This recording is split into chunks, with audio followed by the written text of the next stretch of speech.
The last European Parliament plenary to discuss this desperate humanitarian crisis took place in April. Since then, the situation has continued to deteriorate dramatically. So far, more than 41,000 people have been killed, and a further 95,000 have been injured in Gaza. Almost 2 million people are internally displaced.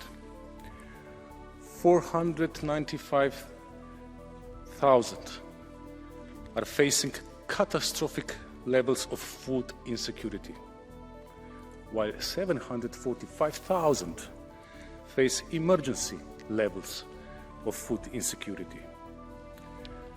And 86% of Gaza Strip remains under Israeli evacuation orders. I could go on with these harrowing statistics. It is nearly a year now since the brutal and indiscriminate Hamas terrorist attack against Israel and the beginning of the war in Gaza. For many months, we have remained steadfast in our call to reach an immediate ceasefire, unconditional release of all hostages, and protection of civilians. Today, this call is more urgent than ever. In Gaza, the collapse of the sanitation, waste management, and health systems, coupled with summer heat and overcrowded conditions in the camps, has led to severe and widespread disease outbreaks, including hepatitis A, polio, and skin and respiratory infections, affecting children in particular. Violence and obstruction continue to impede humanitarian workers' efforts to support those in need.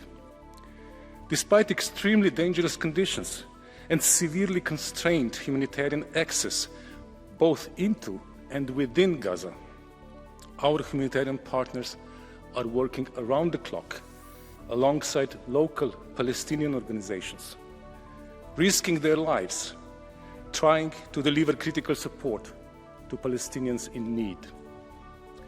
Sadly, and absolutely unacceptable, the Gaza Strip has seen a globally unprecedented death toll among UN personnel and other aid workers since October. Humanitarian access must be granted according to international humanitarian law and must not be used as a political tool. Israel has a legal responsibility to ensure humanitarian organizations have safe access to those in need, as recalled by the International Court of Justice in its advisory opinion and in line with several UN Security Council resolutions. We therefore reiterate our call to all parties to abide by international law and in particular international humanitarian law. The United Nations, and in particular UNRWA, are irreplaceable when it comes to the humanitarian response in Gaza. Their mandate must be respected, and we will continue to support them. On a rare positive note, I'm glad that the World Health Organization, with its anti-polio vaccination campaign, has exceeded its target. The first round of campaign has now concluded across Gaza successfully, and the round 2 for administering the second dose of vaccine is set to begin in 4 weeks' time. It is significant that the parties have understood the crucial necessity of this campaign, and this anti-polio vaccination campaign is a good example of how political will, when it is there, can enable such operations, and a proof that the constructive dialogue is possible. Since we last discussed this tragedy back in April, the West Bank, including East Jerusalem, has also seen a surge in violence. Demolitions, construction of illegal settlements, and forced displacement of resident Palestinians and refugees all of this is on the rise, as are terrorist attacks against Israelis. There have been over 600 Palestinians killed, including more than 100 children this year alone in the West Bank. The EU has already imposed sanctions on some of the leaders of the extremist settlers and relevant entities.